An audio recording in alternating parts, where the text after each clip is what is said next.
Okay, so here we are back on the exact same screen I left the other video in. Notice that this is called L1 architectural. So what on earth does that mean, right? Revit works in all kinds of perspectives that are relevant to architects and the way that we draw plans. So this essentially is your level one. That's why it's L1. It's level one. You can see over here, this is called your project browser. Um, Sometimes this window closes. If it ever closes, you just right click and open up your project browser here. This is called your properties tab.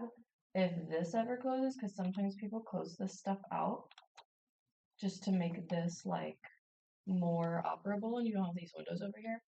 Honestly, it doesn't really bother me and I like having them open, but if for some reason if these ever go away, you can always reopen your properties tab and reopen your project browser. These are going to become really helpful much well for this too, but later down the line when we get a lot more into the detail work, you'll really want especially this property tab open. But anyway, if they ever close, that's how you bring them back.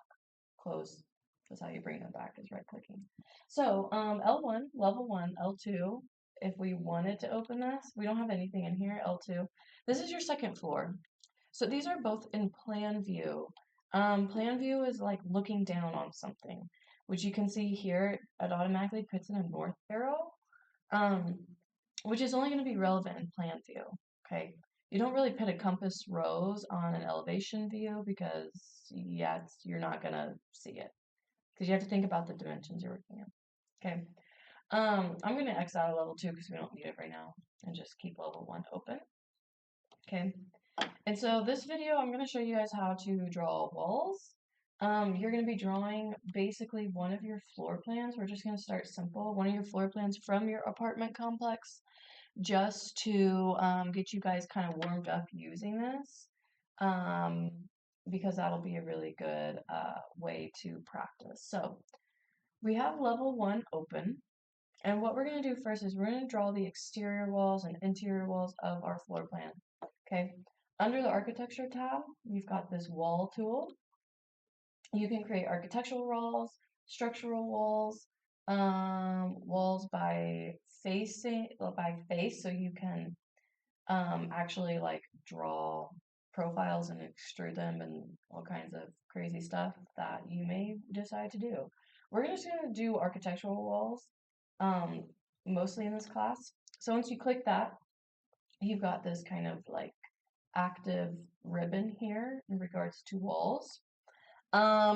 There's a lot going on here, and for the most part, the best way you guys are going to learn this stuff is by just kind of investigating it.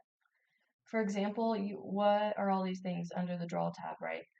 This has lines pre-selected. It's always going to do that. But if you're drawing something that's like a big rectangle, like the exterior of it, you can select this and click, and it'll automatically draw your stuff in a rectangle, okay? Say your floor plan looks a little bit different and you want to do just lines. That is where these walls are going to, you know, the different types of drawing walls is going to come in handy. If you do have like a rectangular building, for example, this might be really handy, but you know, that's somewhat rare. Okay, so the way we did that was we clicked on wall and we just went into this drawing mode. Okay, so what you guys are gonna do, by the way, you can just select things and hit the delete tab, or sorry, delete key to delete things. What you guys are gonna do is you're gonna look at these, you know, floor plans, kind of get an idea of like what you're working with here. Um, it's easy to start just drawing. You're like, wait, what are the dimensions of everything I'm doing? So think about your floor plan. Most of y'all have like, you know, um, we'll say like, you know, 30 feet. If you draw the wall at the wrong dimension to use easily fixable, we're just gonna do 30 by 40, okay? You can see that Revit will automatically snap things, which makes your life a little bit easier. Say we drew this wall, and this is where Revit gets kind of weird.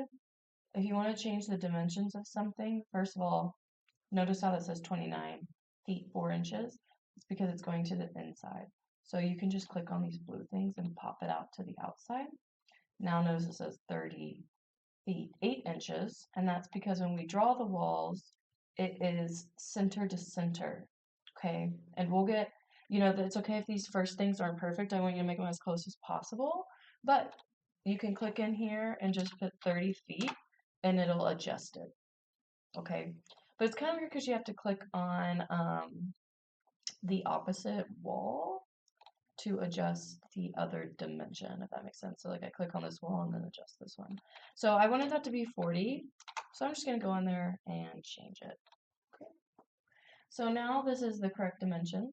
And then you can go in and draw the other walls in your floor plan. So depending on your floor plan, maybe you have like a wall over here that's like 12 feet. One way to detach that wall is to hit escape. Okay. And then you can come in here and draw other things and stuff like that. So I want you guys to go in and draw your walls. Draw out the walls and stuff of your floor plan. You may not even have that many walls, okay? But get those exterior ones in and any interior ones you have, okay? Another thing too, you can actually click and drag walls. Notice here they've got those dimensions again. So if you did something and those aren't correct, okay, pop that out. Say this was supposed to be 10 feet. Just come in here and type it and it'll adjust. All right. And then you'll see it pops up like other dimensions and stuff too. So like if you wanted to change that, you can, or you can click on this and, say you wanted that to be 6 feet, right? And you type it in and all that stuff. So get your exterior walls and interior walls drawn and then move on to the next step from here.